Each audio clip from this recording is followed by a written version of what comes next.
Welcome along, fellow time travelers and strange historians. This time around, we're going to check out some of my favorite images associated with real estate that was acquired as a result of John Lennon's incredible wealth. You're going to see some really cool snaps, some of which you may have never seen before. Before I begin, please like and share the show and subscribe to my channel and hit the notification bell. Now please join me around the campfire. The portfolio associated with the estate of John Lennon reflects his successful career and eclectic lifestyle. Before I get rolling with details, here's a brief overview. Kenwood, in Weybridge, Surrey, England. Lennon bought this mansion in July of 1964 for about £20,000. It's a Tudor-style house with various modern amenities. This was his first major home purchase, and it's where he wrote many of the Beatles' most iconic songs. Tittenhurst Park, Sunninghill, Berkshire. He purchased it in the spring of 1969 for £145,000, and he sold it to Ringo Starr in 1973. Lennon recorded his Imagine album in a studio that he built there. The Dakota, New York City. John and Yoko purchased an apartment here in 1973. It was their primary residence, and over the course of a brief period of time, John and Yoko acquired other apartments in the building, one of which they used simply for their offices. Unfortunately, the Dakota is also the site of Lennon's assassination in 1980. This is the penthouse apartment at 434 East 52nd Street. Now, John and Yoko never owned this apartment, but John Lennon did live there during their separation. This building, known as the Southgate complex, dates back to the 1930s and is part of the Beekman Place neighborhood. As you can see, the apartment offered John Lennon impressive views and privacy. This was John and Yoko's mansion in Cold Springs Harbor in Long Island. This was a secluded property that offered privacy and expansive grounds and was right on the water.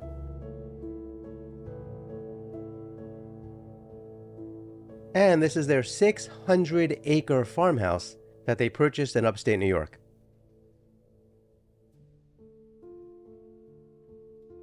This is the oceanfront Palm Beach mansion that John and Yoko purchased in January of 1980. Unfortunately, he only spent a week of his entire life living there.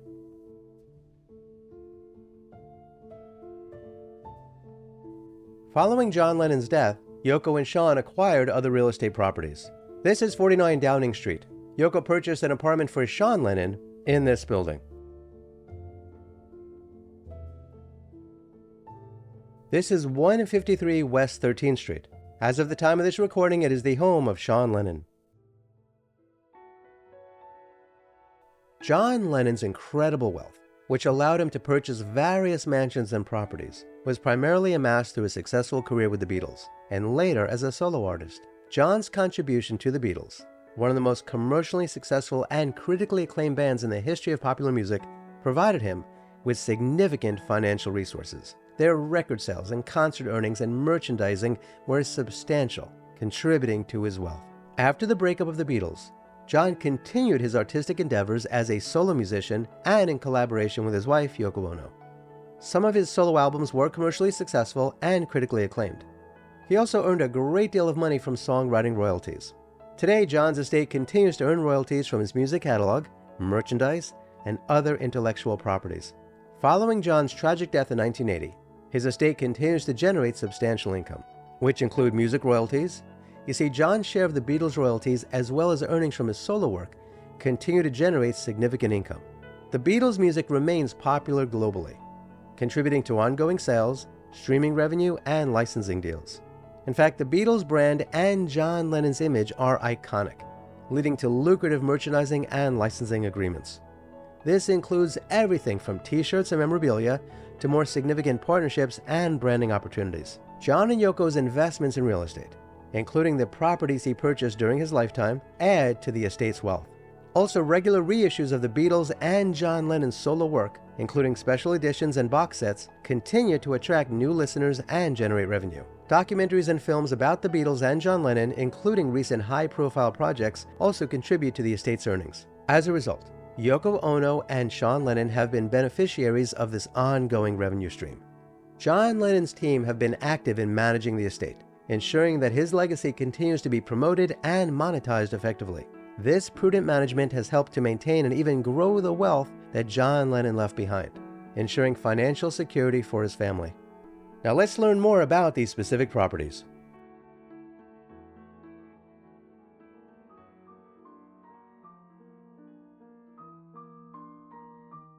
John Lennon's Kenwood mansion, located in Weybridge, Surrey, England, is a significant property in the history of the Beatles and in John's personal life. Kenwood is a Tudor-style mansion, which was a popular architectural style in England, particularly in affluent areas. Tudor architecture is characterized by its steeply pitched gable roofs, tall, narrow windows, and often with small window panes. The house featured many luxurious amenities suitable for a star of John Lennon's status. These included spacious rooms, a sunken garden, and a large estate that offered privacy. While living there, John made several modernizations and alterations to the interior to suit his tastes and the needs of his wife Cynthia and son Julian. John purchased Kenwood in July of 1964 for £20,000, which was a considerable sum at the time. The purchase came at the height of the Beatles' fame and was a reflection of John Lennon's success. This is where he lived with his first wife Cynthia and their son Julian, and so the period he spent at Kenwood was significant in his personal life and professional career. During his time at Kenwood, John wrote several famous songs. The peaceful setting of the Surrey countryside provided him with a retreat from the frenzy of Beatlemania. It said that the property's tranquility and isolation inspired him creatively. Following his divorce from his wife Cynthia, John Lennon sold the house in 1968. It is unknown why he didn't just maintain the home for his son Julian and the mother of his child to live in for as long as they wanted. Either way, Kenwood holds an iconic status among Beatles fans. It symbolizes the change in John Lennon's lifestyle. Moving from a modest upbringing in Liverpool to owning a mansion in Surrey was indicative of the enormous changes that success brought into his life.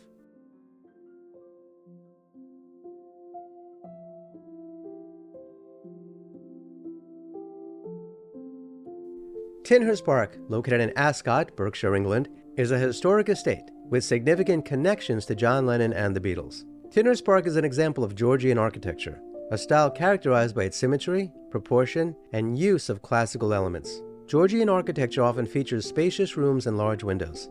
The estate includes the main house, extensive gardens, and various outbuildings. The main house is a stately appearance, with a white facade, and is surrounded by well-maintained gardens and parkland. The interior of the mansion was extensively renovated by John and Yoko after he purchased it. They added a mix of contemporary and exotic elements, reflecting their artistic taste and the cultural influences of the late 1960s. John Lennon acquired Tittenhurst Park in May of 1969 for £145,000. John and Yoko lived at Tittenhurst Park, which provided for them a much-needed retreat from the intense public scrutiny that they faced. It was at Tittenhurst Park where he recorded his famous Imagine album. In fact, the promotional film for the song Imagine was also filmed in the house. The estate is historically significant as the location of the last photo session of the Beatles as a group, which took place in August of 1969. John sold the property to his Beatle bandmate Ringo Starr in 1973 after John and Yoko had moved to the United States. Tittenhurst Park remains a symbol of John Lennon's legacy and a physical representation of a significant era in music history, not just as the former home of John Lennon and Ringo Starr, but also as a residential recording complex that was used by numerous bands including Whitesnake, Def Leppard, and Judas Priest. I hope you're enjoying the show so far. Before I continue, can you please do me a favor and like and share the show, and kindly subscribe to my channel and hit the notification bell.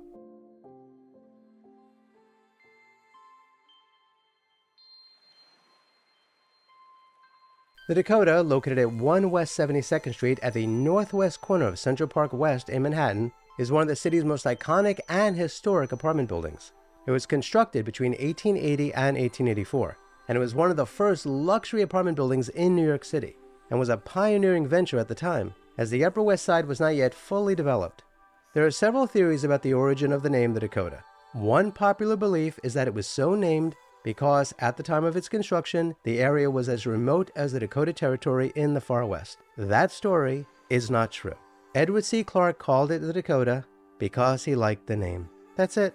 That's the only reason. It was designed by architect Henry Janeway Hardenberg, who also designed the Plaza Hotel. The Dakota features a North German Renaissance style It's characterized by its steep gables, deep roofs, terracotta spandrels, and oriel windows. The building is built around a central courtyard, a design uncommon in New York City at the time.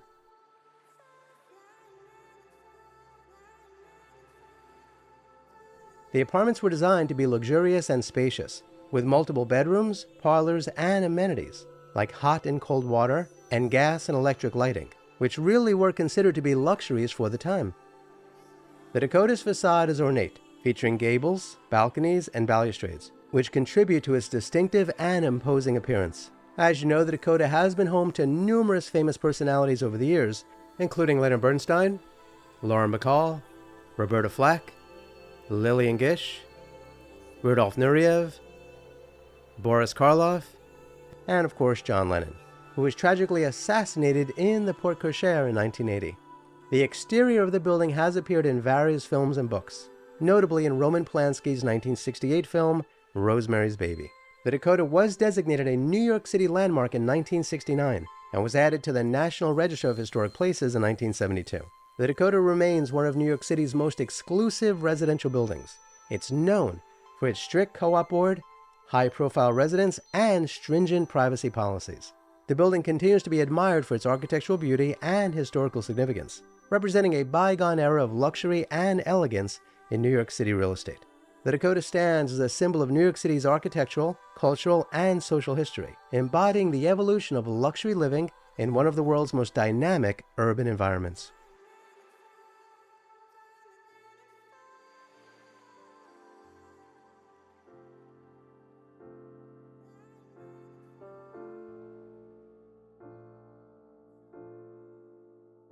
Located at 434 East 52nd Street in New York City, the Southgate complex's penthouse offers an extraordinary glimpse into the life of John Lennon during a pivotal time in his career. This 13-story building, consisting of 71 units and designed by the renowned architect Emery Roth, was developed by Bing & Bing in 1930. Situated in a quiet cul-de-sac between Midtown East and the Upper East Side, the building is notable for its full-time doorman and landscape gardens. John Lennon's apartment in this building is particularly remarkable. Spanning 3 floors, the 4,000 square foot penthouse features a 2,000 square foot wraparound terrace, accessible from every room on the main floor.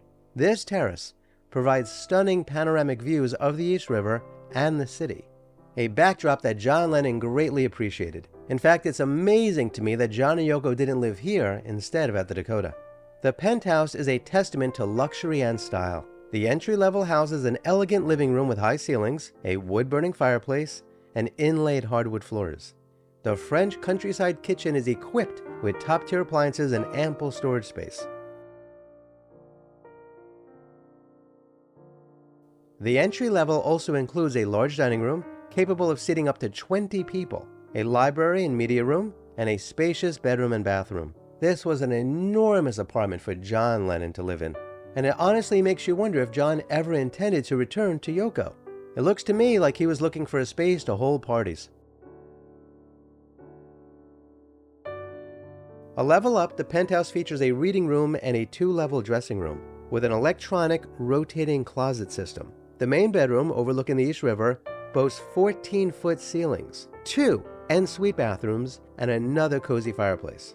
The lower level of the penthouse is a self-contained 1-bedroom apartment with its own living room, kitchen, and full bathroom, accessible via interior stairs or a separate private entrance. During John Lennon's time in this residence, known as his Lost Weekend, he was separated from Yoko Ono for 18 months. He shared this time between New York and a home in Los Angeles. This period was crucial for John Lennon's artistic output and personal development. Notably, it was from the terrace on this penthouse that John claimed to have seen a UFO on August 29, 1974.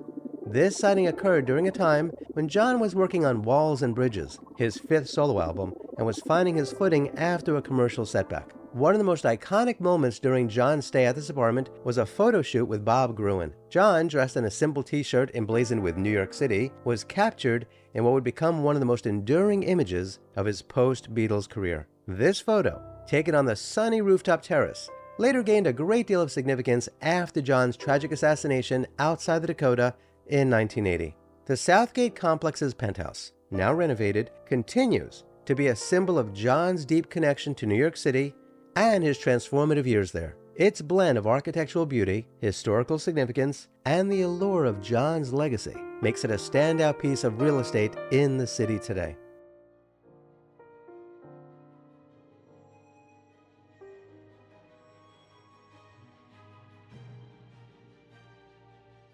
John Lennon's mansion in Cold Springs Harbor on Long Island is a property that blends historical charm with natural beauty, reflecting John's desire for privacy and tranquility during a particular phase of his life. The mansion is a Tudor-style house, a design known for its steeply pitched gable roofs, mullioned windows, and decorative half-timbering. This style often conveys a sense of historic English charm. The house, referred to as Cannon Hill due to an antique cannon located by the swimming pool, presents a picturesque appearance. It resembles a gingerbread house from a distance with its ivy-colored wooden facade. Spread over 3 floors, the mansion boasts more than a dozen rooms. Notably, it features a large master bedroom with a balcony that offers stunning views of the harbor. The property includes a small private beach and a private dock, aligning with John's interest in boating at the time. The mansion's location in Laurel Hollow, a secluded community, provided the privacy and quiet that John and Yoko desired. Its position on a bluff overlooking the harbor continues to offer panoramic views of the water and passing boats, creating a serene and picturesque setting.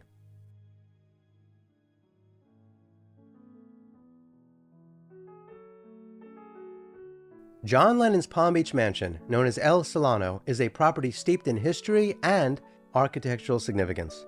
Located at 720 South Ocean Boulevard, it was purchased by them in January of 1980 for $725,000. The property was purchased from socialite Brownie McLean. Tragically, John Lennon was murdered in New York City in December of 1980, less than a year after acquiring the property. Yoko Ono, following through with the planned renovations, never resided in the home. Yoko sold El Solano in 1986 for $3.15 million to Howard A. Fafard. The property changed hands several times over the years, with notable increases in its value. Most recently, it was under contract again for an undisclosed amount, after being listed at $47.5 million. The Mediterranean-style estate was designed by the renowned architect Addison Meisner in 1919 and built in 1925. Meisner himself lived in the estate before selling it to Harold K. Vanderbilt. The mansion spans 14,145 square feet of living space, both inside and out. It is said to sit on a 2-acre lot with approximately 180 feet of oceanfront.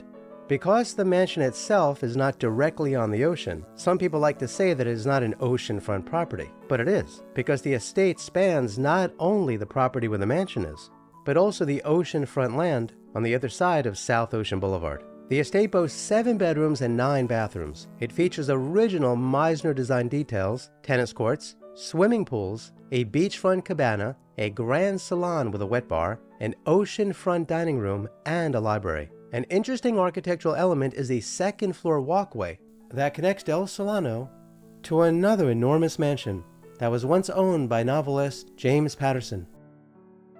While it appears that the two properties are linked, they are in fact separate. Locally referred to as the John Lennon House, El Solano has become a landmark in Palm Beach, symbolizing both its historical roots and its connection to one of the most iconic musicians of the 20th century. El Solano in Palm Beach is more than just a luxurious estate. It is a testament to historical architecture, the legacy of John Lennon, and the changing tides of property ownership and value in a high-demand area. Despite never living there, John and Yoko's brief ownership of the property adds a layer of intrigue and significance to its already rich history.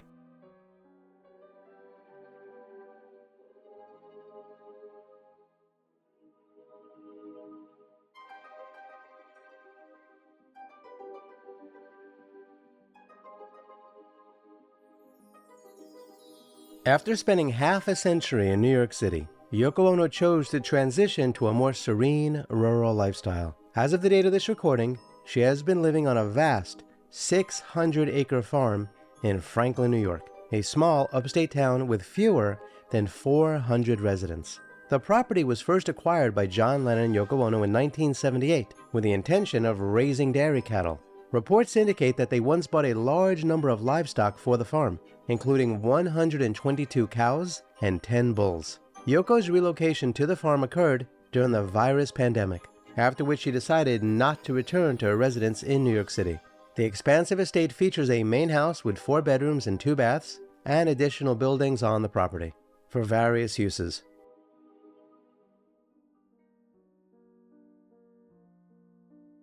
The building at 49 Downing Street, situated in the vibrant heart of Greenwich Village in New York City, holds a rich history and connection to John Lennon. Constructed in 1896, this Romanesque revival-style structure was initially built as a stable and a one-family home. Designed by Werner and Windolf, the building is characterized by its red brick exterior, trimmed with rough-cut brownstone.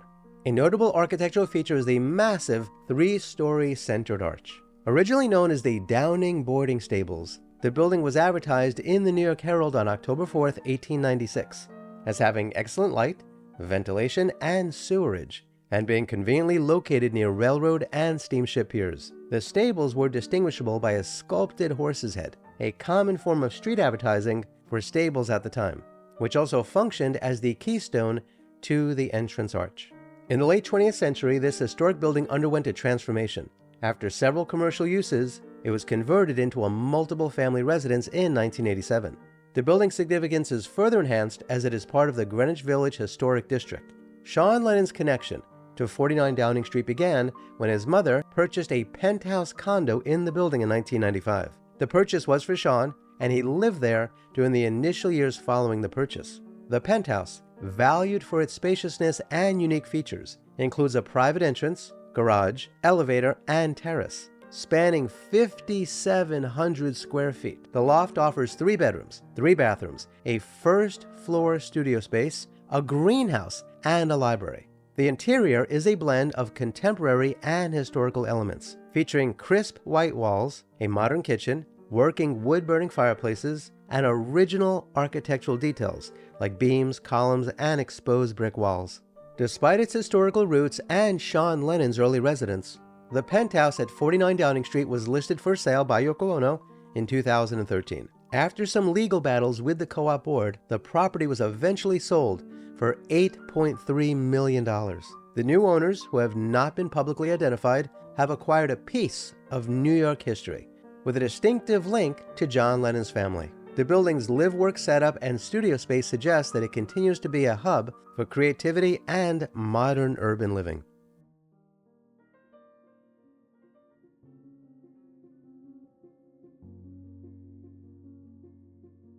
153 West 13th Street, nestled in the historic and culturally rich Greenwich Village neighborhood in Manhattan, is a notable residence with a connection to Sean Lennon. This building, constructed in 1899, features a classic architectural style representative of the era, with 3 stories and a single unit, embodying the charm and character of the village. Sean Lennon became a part of this building's history when he purchased the 4,000 square foot, 3-story townhouse in 2008 for $9.5 million.